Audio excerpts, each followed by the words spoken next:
Good to see you all. Happy Sunday. We are so good just even reading that chapter 1, 1 Peter. It's been fun as we've been diving into this book and going through it together. I want to welcome those of you, even as Kenny said, that are visiting and maybe jumping in with us midstream today. We've been working through 1 Peter for the last 3 or 4 weeks, and so we've hit some just real easy topics along the way. Last week spent a lot of time in talking about suffering, so praise God, some of you came back. Wow, I'm so glad to see you. Here you are.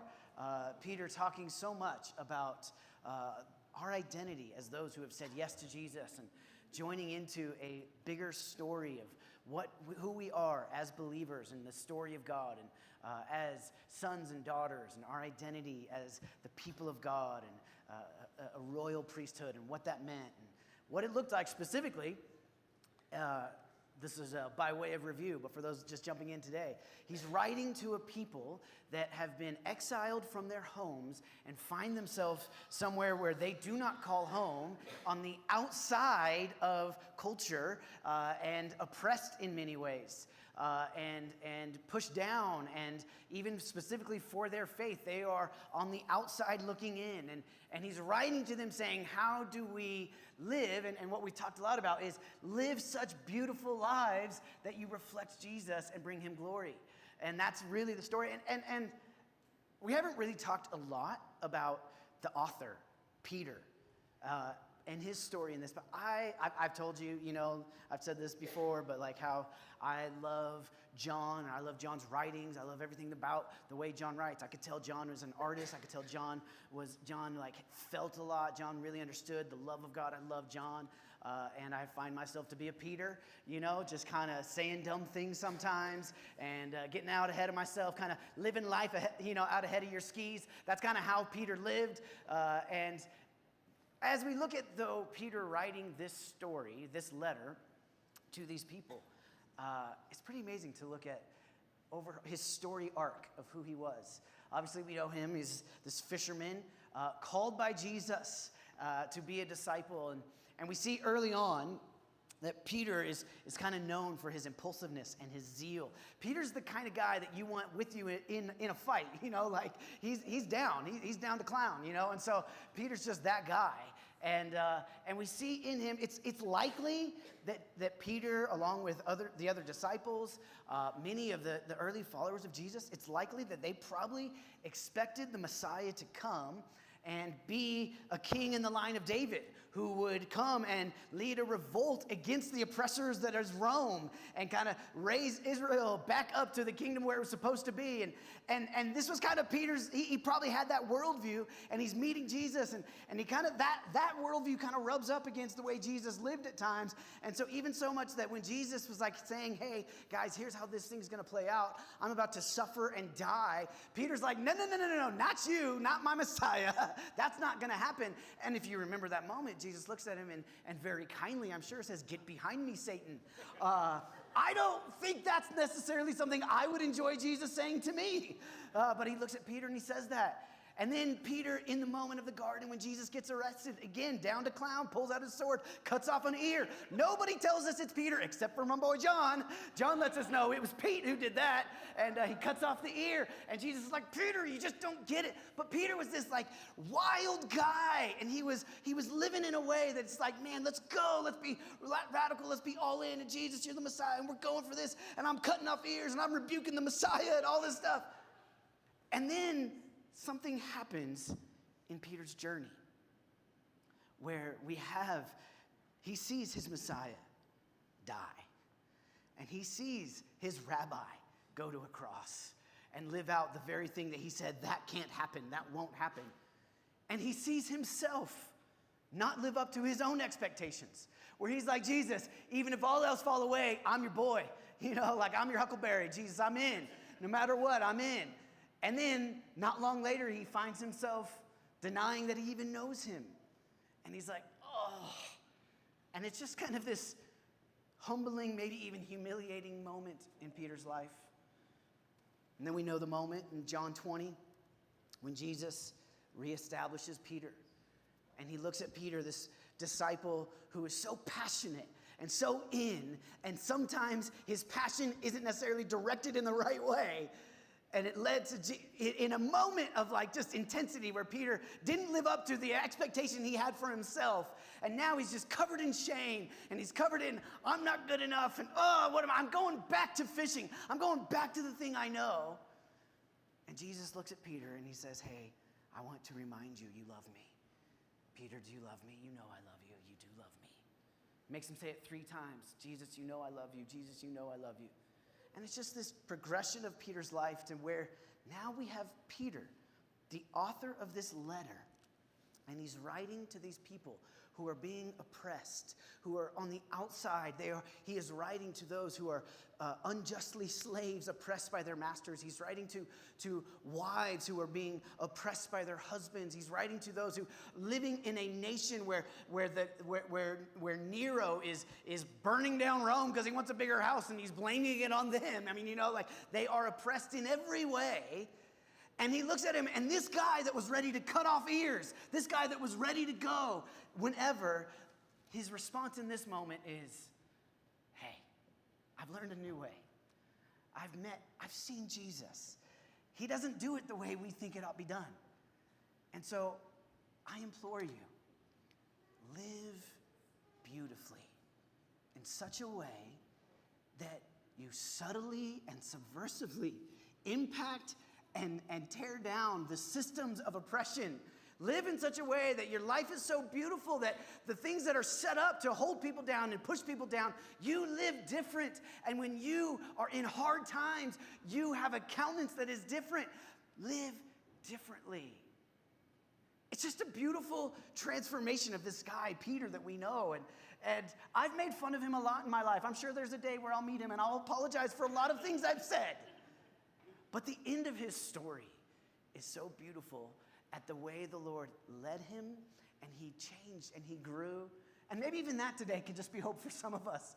Your story's not over, and maybe you still are like, I got some rough edges. Praise God, he is at work in us and moving. And this is the Peter that writes. And so we've been mostly in kind of the later parts of this letter that Peter is writing. But today we're going to rewind back, and we just read it, but back to chapter 1. And maybe we should have started here. Peter certainly did. But we're going to talk about Peter. And he writes to these people. And he gives them the reason for them to live different. The reason for them to look different. The reason that they aren't like everybody else around them. And he defines it so clearly as hope. You are a people of hope. If you have said yes to Jesus, you get to have hope. So hope, just simply, I mean, the word here that he uses is the expectation of good.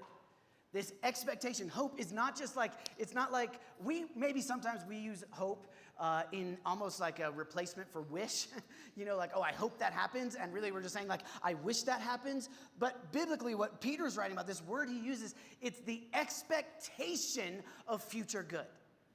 It's, I know the situation I am in now, but it's not going to stay here. It's going to get better. And I actually have expectation. I'm living in such a way, I expect it. Not that I'm wishing for it. Not that I'm just like, kind of like throw a penny in a fountain and say it's hope. But it's like, no. I have real expectation of good. Dictionaries defines it as a desire accompanied by expectation of or belief in fulfillment. It's not a wish. It's not that we hope it happens. It's this expectation. He's referring to certain future reality, this promise of God in which we are to put our hope. And so he's talking about hope, and he sets it out before them so that no matter what you're at, he's saying, this is what you hold on to. This is what you look for. This is how you live. And so really it's this idea, I'm sure you've heard the phrase before, to begin with the end in mind. Right? We've heard that phrase. That was a common phrase made popular by Franklin Covey's book, The 7 Habits of Highly Effective People. Yeah, sorry, I got my John Maxwell Covey mixed up. 7 Habits of Highly Effective People. And it's not a hard concept to understand. It's in order to get somewhere, you have to know where you want to, you have to know where you want to go. So you have to begin with the end in mind. And so I think of, for me, like I remember as a kid, we would go on family vacations in the summertime, And I remember one of my most memorable family vacations was we as a family road tripped from Oklahoma to California, and we ended up, I remember we did kind of the California thing, we did the beach, but then we went to SeaWorld, and so I went to SeaWorld and had the experience of SeaWorld, and there I was as a kid getting spit on by Shamu, and like salt water and tears and all this because this whale is spitting on me, but it was like such a beautiful memory and this great family moment, and I remember that, and I now, as a dad, know all the planning that had to go into that trip happening, and all the saving of funds that had to go into that trip happening, and all the future thinking of like, hey, here's where we're gonna go in order to get from the middle of America to the coast of America, in order to take our 6 people in one vehicle that's probably for 5 people and get them there, and what do we have to do to get tickets to these things, and all the planning that goes into that. We had to begin knowing where we wanted to go when we started. I remember another vacation. We pulled out to the end of Winfield Drive. That was the street we grew up on. And we got to the end, and I just remember, I don't know why, but my dad just turning around, and myself and my brother and 2 sisters, and he just said, right or left? And we said, what do you mean? He's like, we got 2 weeks, right or left? And so that vacation, we ended up going to Tulsa, Oklahoma, and Western Arkansas. And I'm not bashing either of those places, but they ain't SeaWorld, right? Like going through the hills of Arkansas, and I was like, where are the whales? Like, what is happening here? It was a different vacation. We didn't begin with a plan. We began with a right or left. Where are we going? Right? It's just when you don't aim at something, you're probably not going to hit it. And maybe that's what we were aiming at. Maybe we were aiming at spontaneity. I don't know. That's a true story. That really did happen. Tulsa, we went through like this creation museum or something. Something at ORU. I don't know. But super exciting. Hey, I remember it though. So begin with the end in mind. This is what Peter is saying. Peter is saying, hey, there is hope. And you got to know the hope that we have. Because this is the thing. You got to know where we're headed because it will sustain you for today. And when you know where we're headed, when you know what we're getting ourselves into, then no matter what you face today, that hope can carry you. So throughout chapter 1, he sets up the whole letter talking about hope. And really, he's talking about having an attitude of hope, a perspective of hope. He's saying, hey, it's really important. And we got to know, like, attitudes matter, right? Can we agree attitudes matter? You ever been around someone with a good attitude? It's like, oh, I love being around this person. And then when you're around someone with a bad attitude, like, they're contagious. Like, attitudes really impact us. And, like, bad attitude people, like, I like to, like, this is like when people are just kind of poopy pants, like you just think of like a toddler who's like pooped in their diaper and they're just walking around all upset at the world. That's like what we like put out there when we're kind of having bad attitudes all the time. And we just kind of live that like, oh, this person's kind of poopy pants. We all know them. You're thinking right now, oh, I know who he's talking about. No, I'm just, attitudes matter. Okay, so yesterday, this past week was my daughter's birthday. And so yesterday, as a family, we went up to a water park, and we spent the day outside getting sunburned. It was great. And so the very first ride, we get there, and Amy's like, hey, there's one ride the line gets really long. And so we got to go. It's a family ride. We can all do it because sometimes like the kids are different heights and, like they can't all do everything. So this is the one. We're going to start this way. We're going to stand in the line, but we're going to start off right. And so we wait in the line. We're like, hey, it's not very long. This is great. And not very long led to an hour of standing in a line, but it only got longer from there. So I'm glad we did it first. And we get to the very front and we're about to get in. And I see the sign and the raft. It's one of those rafts where you sit in a line. And it seats 4 people. But there's a sign that says 2 or 3 riders. And I'm looking at myself and Amy and our 2 kids, and I'm like, the math is not mathing. Like this is not going to work here. And so we get up, and they're like, hey, you can't all go together. You have to split up into 2s, or 3 of you can go. And so I was like, well, I don't want.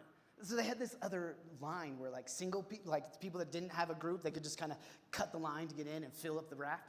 I was like, I don't want my kids going down with a stranger. So Amy and the kids go, which left me in a raft with 2 middle-aged men that I did not know, going on a water slide, sitting. And I just am holding on, and there's just feet of a stranger And and we're going through this, and I just, about halfway through. So one of the things you don't know, but it won't surprise you, on these types of rides, Amy is not a quiet person. And so whether it is laughter or terror or whatever, there is some noise coming out of her mouth in those moments. And so that's what I'm hearing in front of me in my boat with my family. And here I am with these other middle-aged men and are just in our swimsuits and our feet, and we're just sitting, and we're about halfway through, and I realize there has not been a sound. We are halfway through this ride, and not a chuckle, not a woo. I mean, just silence. I mean, and the silence was building, and it was like, I can't break this. I can't show excitement now. We're halfway through. Like, I can't show that I'm enjoying this because they're not enjoying this. We are suffering together in this moment. These are three men that don't know each other going through this ride. And there was this attitude of, I don't enjoy this. I don't want to be here. We're going to get through this. And it just lasted the whole ride. And it was contagious. I had the thought, I was about halfway through, and I had the thought, we've not laughed at all. No one is enjoying this. And then I realized we're not allowed. We've all just resigned to our fate that we're not going to enjoy this. Because attitudes matter. And do you know that on every other ride throughout the day, I was with Amy and my kids, and there was lots of laughter, and there was lots of enjoyment. I enjoyed every other ride because there's something about an attitude. Now, I'm sure if the dude in the middle had been like, woo, we all would have been like, okay, we can do it. All right, we can enjoy this. It was a good time. But attitudes matter. Peter's writing to us. He's saying, hey, your attitude really matters, and you need to have an attitude that has hope. And you need to have a worldview that there is good in your future, guaranteed because you have said yes to Jesus, because of your life in God. So we're going to look at 1 Peter 1 and just three different types of hope that Peter writes about. And so he talks about three different things. I'm going to tell you up top, and we're going to get through these as quickly and as much as we can. The first one, he talks about our living hope. He talks about our living hope, that we have hope today, that we have hope in this moment. He talks about our future hope, that when we look out at a world that we see injustice and we see pain and suffering, there is a future hope. And then he talks about our eternal hope, that we have hope for eternity. He talks about these three different types of hope that we have in Jesus. So 1 Peter 3, we read this a little bit ago. He talks about the new birth into the living hope through Jesus, and an inheritance that can never perish, spoil, or fade. This new living hope. He's talking to a people that have given their life to Jesus, and we have this picture of being born into the kingdom. And he's going to tell them, coming up, what that means for them and their identity as sons and daughters. But he says, you've been born with a living hope through Jesus. This is the idea that Jesus is our hope in this life. He is our hope. He is alive. Our hope is not dead. Our hope is not in a dead historical figure.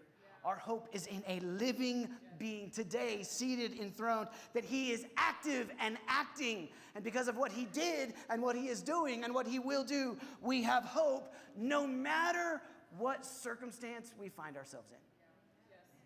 No matter what we're going through, we can look and we can know because of who he is, because he is good, because he is kind, because he is sovereign, because he is Lord, because of who he is, I know that no matter what I am facing, I can have hope. Now, we spent all of last week talking about the different things that we face. So we don't need to jump in here for a long time on the idea that life is hard at times, that we all experience hardship and suffering. We all go through times. But the promise that Jesus gives, this is kind of by way of review again, in recap, the promise he gives is, I am with you no matter what you're facing, no matter what you find yourself in today. Jesus says, I am with you, and I will use this for your good and my glory. I will use this for your good and my glory. This is, Paul writes, where he says that we don't grieve like those who do not have hope. And what I love about Paul writing that when he says that is he doesn't stop at we do not grieve. We do grieve. We go through things. We lament. We go through pain. We go through hardship. But we don't do it as those who don't have hope. Even when we walk through the valley of the shadow of death, we will fear no evil. Why? Because you are with me. Your goodness and your mercy are chasing me down. Let's read this from the New American Commentary about this verse. It says, those who are suffering persecution in Asia Minor, speaking to these people, are not dashed to the ground by their troubles. They look to the future with sure confidence that inestimable blessing awaits them. Nor is their confidence baseless superstition. It's grounded in and secured by the resurrection of Jesus Christ. Their hope, in other words, is the hope of resurrection, triumph over death. Hence, whatever happens to them in this world is trivial compared to the blessing of future resurrection. Our hope is not in our doing. It's not in us building up that we can work it out. Our hope is because we have a future life in him. Our hope is that he is with us, and he promises to use this for our good, that he is with you. And that in Philippians it says that he who started the good work will be faithful to complete it. If you've said yes to Jesus, he started a good work in your life. You are along the journey, and he will be faithful to complete it. And though we face hardship and trial in a moment, he promises he's with us, and he'll use it for your good, and he'll receive glory.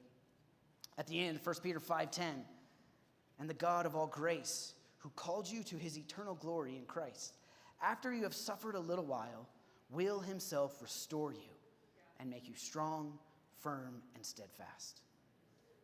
If you find yourself today in that phrase, after you have suffered a little while, if you find yourself in that moment where it's really easy to think through what's the hard parts right now, if you find yourself there, you can know the promise that he himself will restore you, that he will make you strong, firm, and steadfast.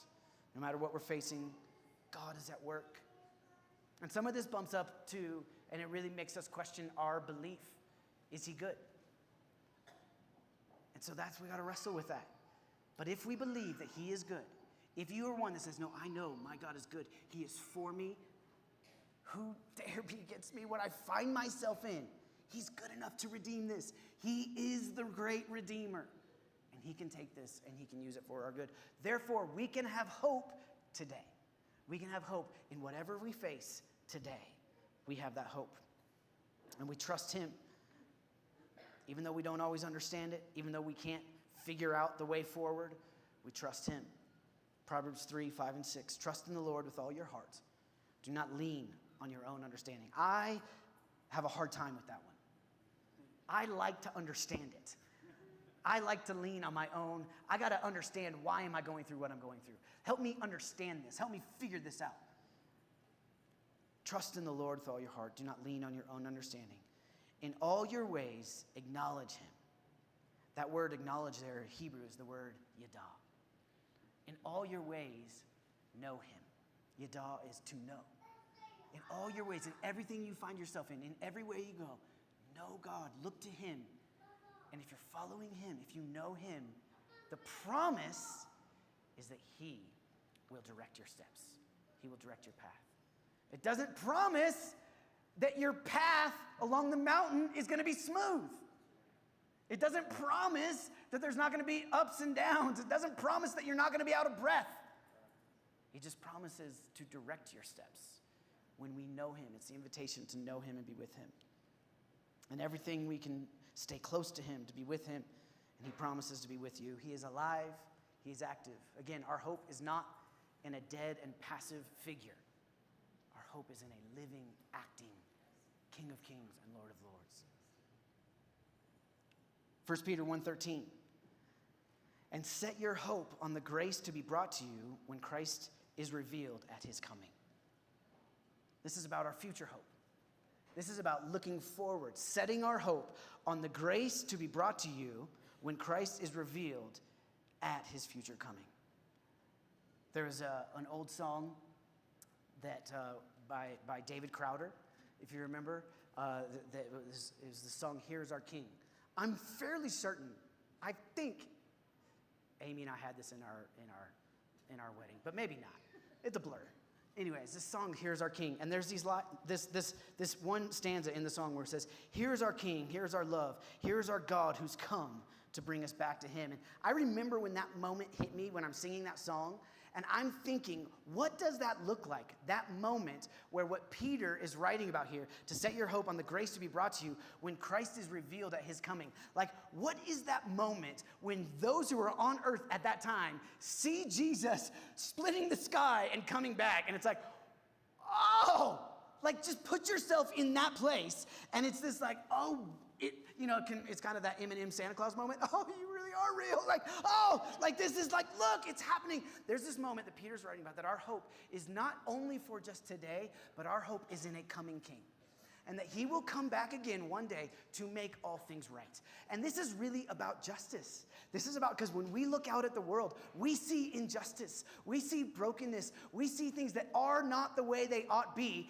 And for many of us, we feel powerless to do much. Maybe not nothing, but powerless to do much. And our hope is in Jesus, who will come back to make all things right. He will right all the wrongs. All sickness will be gone.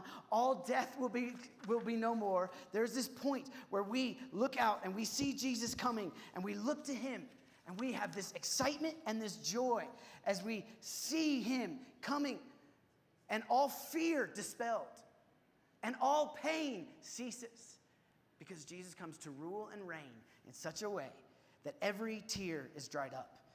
All death is defeated. All mourning ended. All pain. This is Revelation 21, 4 and 5. All pain is gone. He comes to make all things new. And Peter is writing to them saying, hey, I know that things are not right now. I think it's okay to admit that. Like, it's okay to look out and say, things are not all right now. But our hope is not only in ourselves. Our hope is in Jesus, and there will be a day when he comes and makes everything right. And all pain ceases. All tears are dried up. There is joy and laughter. There is the lamenting, the mourning that we go through. He comes and he will make it right. 2 Peter 3:13. But in keeping with his promise, we are looking forward to a new heaven and a new earth where righteousness dwells. Billy Graham said this: Jesus Christ will come again in power and glory, and all sin and suffering and death of this world will be destroyed. To me, this answers the question, what do I do when I look out at what seems to be pretty hopeless and I can't fix it? And I don't have the ability on my own, and I can't see a way forward. That we know that we look to a day when Jesus comes and returns to make all things right. And it's really interesting, as Peter writes this, in 1 Peter 4:7, he writes this funny little phrase. We may talk about this a little bit more next week, but he writes this phrase where he says, the end of all things is near. Therefore, be sober-minded so that you can pray. He looks at them and he says, I know, life is hard. Your individual life is hard. And the world that you live in does not make sense to you. But there will come a day that you are looking forward to when Jesus will return. And until that day, the first thing that he invites us to do is to agree with his justice on earth now through prayer. Because he is at work, Revelation 21. He is making all things new. He is currently at work. There will be a day where that is fully fulfilled, but he is now at work to make things new. Our first invitation in that. This is like very opposite of what I think most people would believe we should do. Like, let's take action. The action we are invited to take when we look out and we see injustice is to call on the one that can actually do something about it, instead of thinking that we're the one that can do stuff about it. Now, we'll get to this in a second. He wants to use us to do stuff about it. But first, we call on him. And so Peter's writing, he's like, hey, this thing's about to wrap up. So therefore, pray, call to him, ask him. Time is short. Be clear-minded. Know the moment that you are in, and know the one that can do something about it. So he invites him to pray. And then he says, and then we look at this idea that Jesus says, I will come He doesn't say, I will make everything new. He says, I am making everything new. He is at work right now. There will be a day when it comes to full completion, and that's the day that Peter says, look forward in hope to the day where we see him coming. That's a good day. But in this day, he is at work restoring all things. He is at work. And so again, this is where we partner with him in prayer, and then we say, Jesus, what I look out and I can't change everything, but what can I do? What have you invited me to do? And I think that's part of when Peter starts to write to them about living such good lives among the world, living such beautiful lives. And so it looks different than maybe the strategies that I would come up with on my own. But he's saying, first, look to the one that can do something about it. Pray, agree with what he wants to do on earth. In prayer. We were singing this earlier. In worship, agree with who he is. Agree with what he wants to do. And then live in obedience. Follow him in living such beautiful lives and living such good lives. We have hope. It's not a wish. It's this firm expectation that there will be a day when all wrongs are made right, when all sickness is healed, when all brokenness is restored, when there is no tears, no poverty, no hate, no selfishness. That day is coming. In this day, we look to that day, and we look to him, and we pray. We ask him to do something about it now, and we ask him if there is something that we can do in partnering with him. And he is our hope. I think part of it is that when we look to him and that day, it helps us not look to us and this day. When we look to him in that day, it helps us not look to myself as if I'm the hero of the story and this day and what's going on. All right, and then the last one I want to hit on here is we have an eternal hope. This is a fun one. 1 Peter 1:4.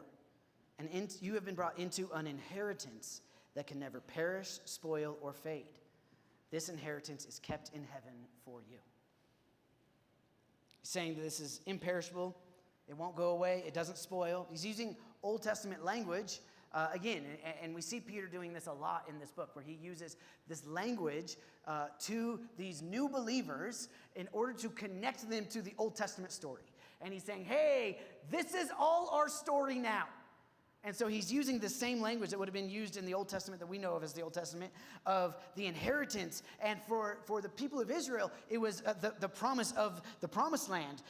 For Peter, and even Paul writes the same in Ephesians and in Colossians, it's the promise of eternal hope, an inheritance of eternal hope. That we have been reborn into living hope, that our lives are now characterized by joy and love and peace. They are not decaying and fading, but that this is the inheritance. And so this is what they're describing. This is the description that we are given. And it's probably likely that in this time, much of what the worldview is that the world is fading, the world is crumbling, and that's just kind of our story. We're just here while we're at it, but everything is getting worse and worse, and everything is crumbling. And Peter and Paul write and say, hey, if you've said yes to Jesus, you are now part of an eternal kingdom, and your inheritance is such that it is not fading. It is not crumbling. It is being kept for you. And the point is that you are aliens and strangers in this world, and you're facing suffering now, but you have an inheritance that can never perish. It can never be corrupted. It's never going away. Jesus, you have the down payment of the Holy Spirit on you, and you have this gift. And in 1 Peter 1:13, he says, to set your hope on the grace to be brought to you when Christ is revealed. We read that, to set your hope on the grace to be brought to you. So there's this two ideas. I want to land on this one. There's the first one that talks about this idea of we have an inheritance. Because of what Jesus did, because of the work of the cross, you have the inheritance of life forevermore with the living God. And that is a gift from God to us that we can't earn, that we don't work for, we don't conjure up, it's not based on the things, it's not based on the good that we do or the bad that we do, the good that we don't. It's not based on any of that. It's just simply this idea. I am now a part of a new kingdom, this rebirth into the kingdom, and I have this eternal inheritance that cannot be taken away. It will not spoil. It will not be corrupted. That is what I've been given. And also, one of the things that I think Peter addresses here is setting our hope is that there is a connection of, does my life and how I live now matter in eternity? And the answer is Absolutely. Yes. And we can have hope that what we do now and how we live matters forevermore. 2 Corinthians 4, 16 and 18. I don't think I have a slide for this. Therefore, we do not lose heart. Though outwardly we are wasting away, that would be the idea that the world is corrupted and spoiling, yet inwardly we are being renewed day by day. For our light and momentary troubles are achieving for us an eternal glory that far outweighs them all. So we fix our eyes not on what is seen, but what is unseen. Since what is seen is temporary, but what is unseen is eternal. This is the invitation to look at what is unseen, that we would live for that day when we stand before the Lord, that we would connect our current life today to eternity. Leonard Ravenhill has this little quote where he says, "This life is a dressing room for eternity." This life is preparing us for eternity, and we need to live in such a way. So there's this eternal salvation, but then this other conversation that we have, both Peter and Paul write about it, where there is actually like we will stand before the Lord, and the way we live will be judged. And the way we live, he will say, Jesus says he comes with rewards to give based on, did we live in obedience and did we live in faithfulness to him? And so I want to connect that to we have hope that your everyday matters in eternity. And the decisions that we make today matter forever. And they matter for when we stand before the Lord. And they matter in that moment for that we would receive that well done, good and faithful servant. Jesus tells us in Matthew 6:20, he says, "Store for yourselves treasures in heaven, where moth and vermin do not destroy, and thieves do not break in and steal." This is the idea, uncorruptible in heaven, but that we get to store up. I don't even fully know what that means, but we get to store up for ourselves treasures in heaven, so that when we stand before him, listen, if you've said yes to Jesus, that great day of the Lord is not a scary one. That is not a day where it's like, oh no, am I going to make it? You have the free gift of salvation been given to you. But we go before him, and it's like, what is he going to say about the life that I lived? I get to have commentary from my maker. So maybe that is a little scary. I don't know. I think there's a common phrase probably most of us are aware of and familiar with, where it says, kind of some people are so heavenly minded that they're of no earthly good. This idea that if you're just thinking about eternity, then you're not really that much good on earth. And I love John Piper talks about that. And he says, I think exactly the opposite is the case. The person who knows that his destiny is glorious and certain will be free to live the most radical life of love and sacrifice here on earth. See, the idea that we have an eternal hope is not escapism. It's not this idea of, hey, I'm just here for a little while, but it might be hard, but I can't wait to get out of here and get to my real home. That's not the spirit. That's not the hope that Peter's talking about. It's not this escapism that's like, I treat this life like a rental car. I treat this life the way I treat a hotel room. Someone else will come up and clean up the mess. That's not the invitation. It's not that we're trying to escape it. It's actually an invitation into engagement. That because we know we are of another time, because we know that we have eternals, because we know that we are with him, because we know we're your sons and daughters, we can engage in this life in a way that our suffering, we can look like Paul and say, this is light and momentary. Like, I can handle it. I can do it for a short amount of time. It is not forever. And so I can choose to live beautifully. I can choose to look different. I can choose to do good things because I know I got good stuff coming. Like, the end of the story is good for me.